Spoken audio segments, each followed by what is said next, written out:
એટલે આવું છે. કયો બીજું કઈ સંભળાવો તમે. તમે સંભળાવો ને શાંતિલાલ. મને હવે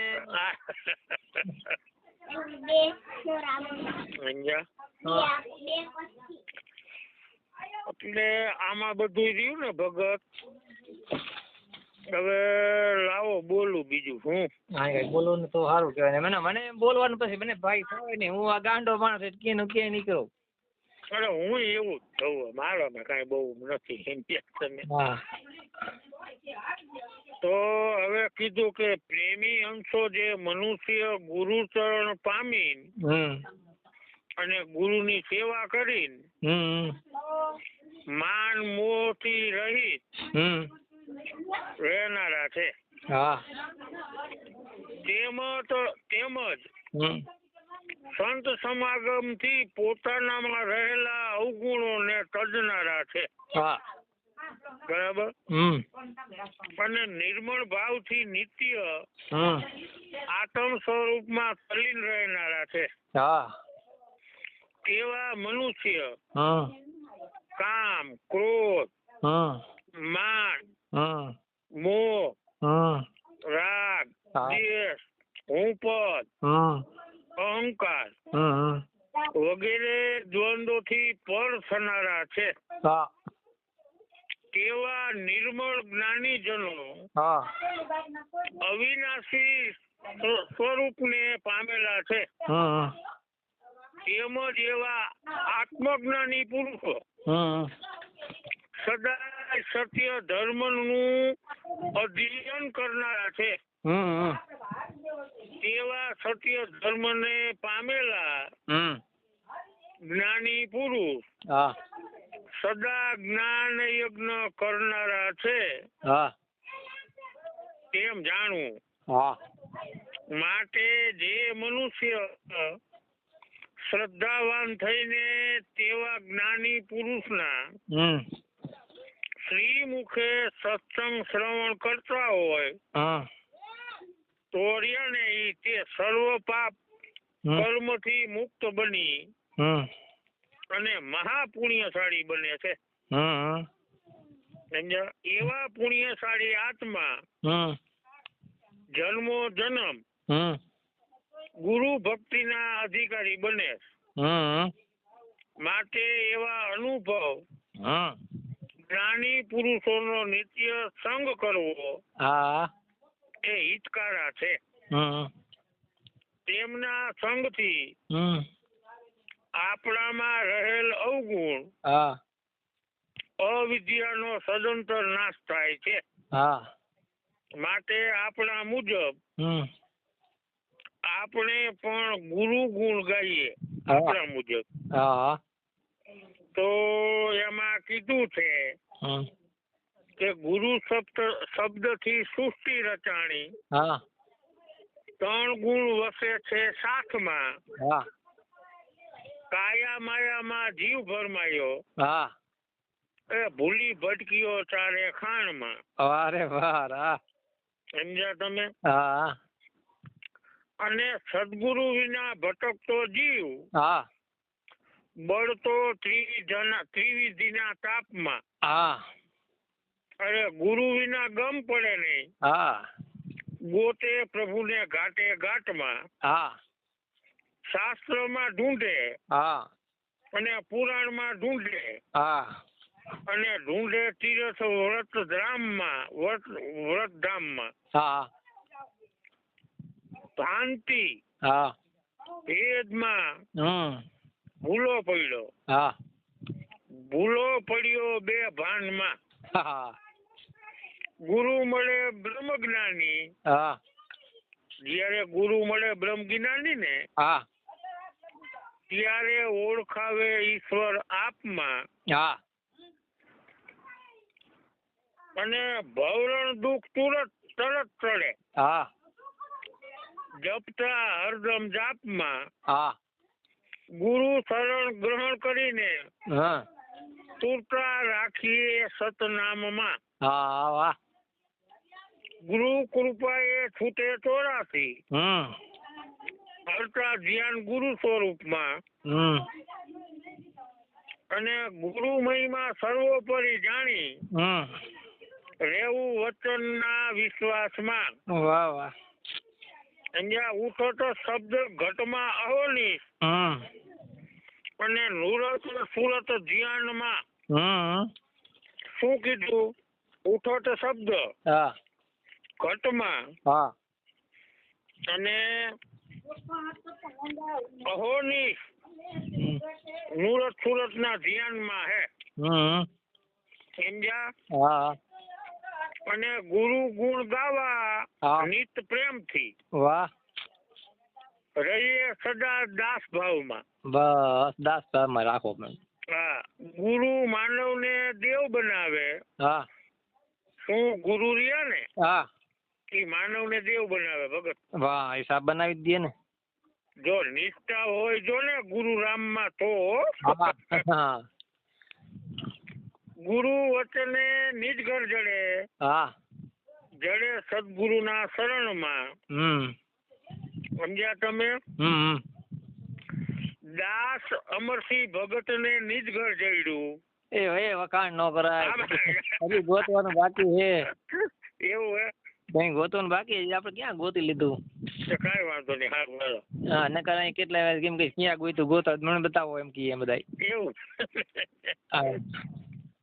એટલે આ જગતમાં માનવ ભૌતિક સુખને પામવા માટે જીવનને પ્રવૃત્તિ વાળું અને વેગીલું બનાવી રહેલ છે. પળવાર શાંતિ પામી શકતો નથી. જેમ જેમ ભૌતિક સુખની પાછી દોટ મૂકે તેમ તેમ તેની તૃષ્ણા પણ વધતી જાય છે. જિંદગી ભર એ તૃષ્ણાનો છેડો આવતો નથી અને ગુરુ જ્ઞાન વગર પોતાની મનવૃત્તિ પાછી વાળી શકતો નથી.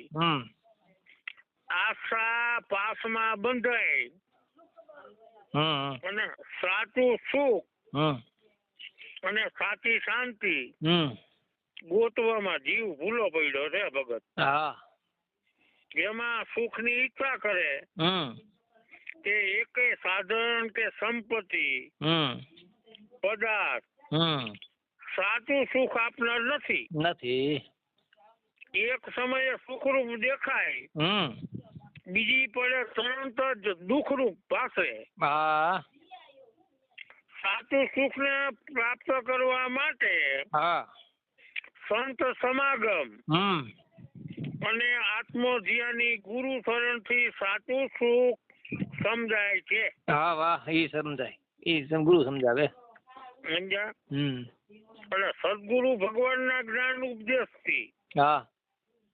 સદગુરુ ભગવાનના જ્ઞાન ઉપદેશથી સત્ય સુખની પ્રાપ્તિ થાય છે. વાહ રે વાહ. અને ગુરુના શરણ વગર કોઈ પણ મનુષ્યના બાહિર મનના વેગ ઓછા થતા નથી. પ્રવૃત્તિ કરવા છતાં મન નિવૃત્તિમાં રહે તેવી સાધના સદગુરુ સંત મનુષ્યને બતાવે. સમજ્યા? અને ગુરુ કૃપાથી નામ સ્મરણના અભ્યાસથી આત્માભિમુખ વર્તીને નિવૃત્તિ કહેવાય છે. તે અભ્યાસ કરવા જીવની જીવન તૃષ્ણા મટે છે અને જગતના દરેક પદાર્થમાં આસક્તિ રાખ્યા વગર જે પ્રારબ્ધ અનુસાર મળ્યું છે તેમાં સંતોષ માની અને જીવન જીવે છે. તે હંસ સાચી શાંતિ અનુભવે છે. એટલે માટે એમાં શું તમને કહું કે આત્મ અનુભવથી શ્રેષ્ઠ કોઈ અનુભવ નથી અને આત્મ ધ્યાનથી શ્રેષ્ઠ કોઈ ધ્યાન નથી અને આત્મ જ્ઞાનથી શ્રેષ્ઠ કોઈ જ્ઞાન નથી હા અને આત્મ સુખથી શ્રેષ્ઠ કોઈ સુખ નથી અને આત્મ આનંદથી શ્રેષ્ઠ કોઈ આનંદ નથી. વાહ રે વાહ. લ્યો સમજ્યા? એટલે આવું છે ભગત. એવું જો આપણે સમજી બસ સમજ્યા? એટલે આનંદ લ્યો ને આનંદ ભગત, હા ઈ જ ઈશ્વરનું સ્વરૂપ છે. સમજ્યા તમે? એટલે કાંઈક ઓલી સાચી કીએ કે આનંદ રૂપ અખંડ સુખદાયક જ્ઞાન મૂર્તિ બ્રહ્મરૂપ અતીત અગમ્ય વ્યાપક સદા વિમલ શુદ્ધ સ્વરૂપ.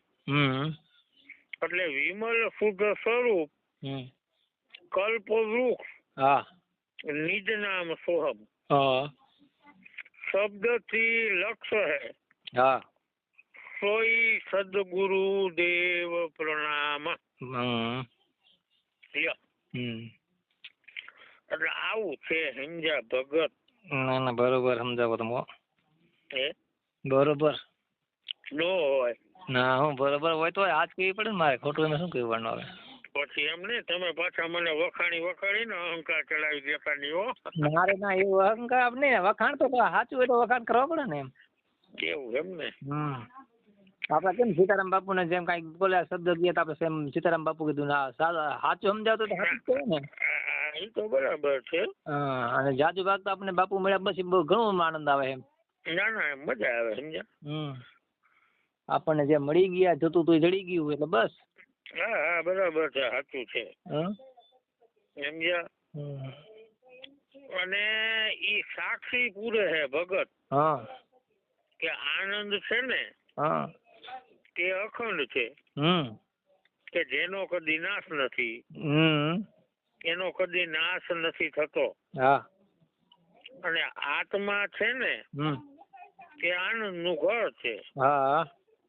અને આત્મા થકી જે કઈ થઈ રહ્યું છે ને એ કઈ આપણને આનંદ આવે છે. એ ઘરમાંથી આવી રહ્યો છે. કોઈ ભોગ પદાર્થમાં આનંદ નથી. આત્મા છે તો આનંદ છે. બસ એ સાચું. આત્મા છે તો આનંદ છે ને આનંદ ક્યાંથી? એમ સમજીને સાકર ગયડી છે. હા ગયડો તેનો ગુણધર્મ છે. ગળી છે પરંતુ તેને આપણા અંગે અડાડવાથી, આપણા શરીરના કોઈ પણ અંગને અડાડવાથી ગળપણ નો અનુભવ નથી થતો. નો થાય. તેનો તો મુખમાં જ મૂકવાથી ગણપણ નો અનુભવ થાય છે. અને તે કોને લઈને થાય કે જે આપણા મુખમાં જે અમીરસ જરી રહ્યો છે ને તેને લઈને. અમીરસ થી. અને જો અમીરસ સમી જાય ને તો તે આનંદ નથી મળતો. આનંદ નથી મળતો ને ગળપણ નથી મળતું. કાઈ ન ખબર પડે ગયરું એક મીઠું શું ખબર પડે, હોય તો ખબર પડે ને. એટલે આવું બધું સમજ્યા?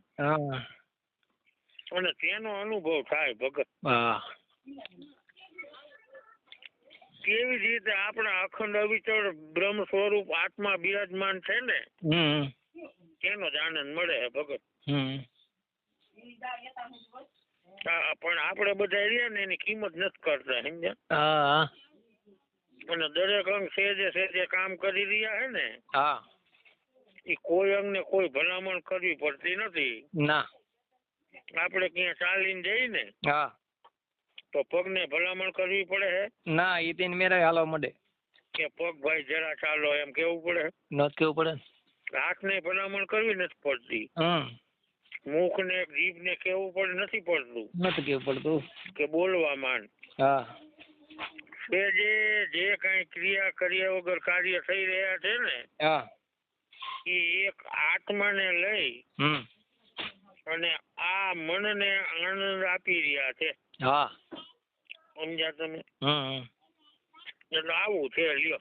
ના ના જય બધું સાચું કીધું તમે. હે એ બોલતું એ બોલે એ સાચું બોલે છે. એટલે આવું બધું હે. ના શાંતિલાલ બોલી બધું સાચું બોલે એમ. એવું હોય. બરાબર.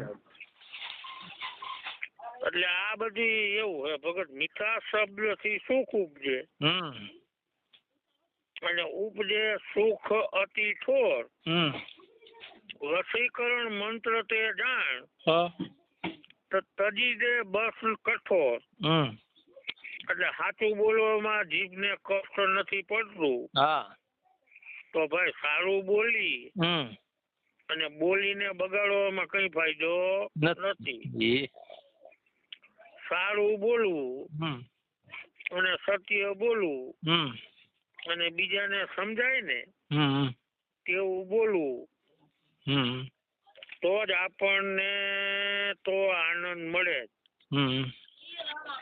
પરંતુ સામે પણ આનંદ મળે. માટે ભાઈઓ આનંદ ને કોઈએ ઈજારો નથી રાખ્યો. આનંદ નો ઈજારો નથી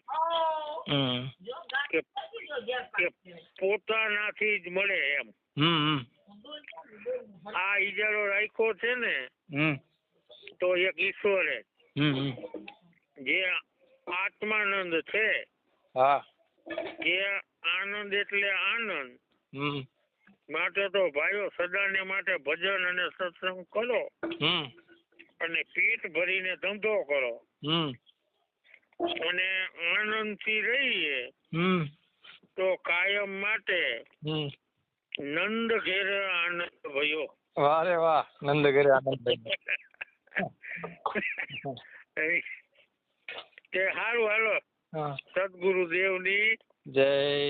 જય. લ્યો સનાતન ધર્મની જય. સત્ય સનાતન ધર્મની જય. અને ઓમ સનાતન સત્ય છે. ઓમ ઓમ સનાતન સત્ય છે. હા એમ સમજ્યા તમે ભગત? એટલે આવું બધું હાલે લ્યો. એટલે આવું હે ભગત. એ આવું બધું હે કહું. આ તો જ્ઞાન ગંગામાં નાઈ લે પ્રાણી કે થઈને જાકમ જોર. આ વિવેક રૂપી વાડીમાં તું નાઈ લે માથા બોર. સમજ શું નીર લઈને કળશ ભરીને ઢોળ. આનંદ ના તો ઓગ વળે એની ઉડે છોડ. એ વૈરાગ ની માટી લઈને મનને રગડોળ. એ ધોતા ધોતા ઉતરી જાય છે મનડાની ખોડ. વાહ રે વાહ, વાહ સરસ. સમજ્યા તમે? એટલે આમાં તો અહીંયા હનુમાનજી મંદિરે આવું ને એટલે મને કઈક એવું આમ થાવા માંડે. સમજ્યા? અજ્ઞાનતાની ઊંઘ હે ને એ બધું છે ભગત. અજ્ઞાનતા કેરી ઊંઘ ઉડાડીને જ્ઞાન ગંગામાં જીલાયા રે.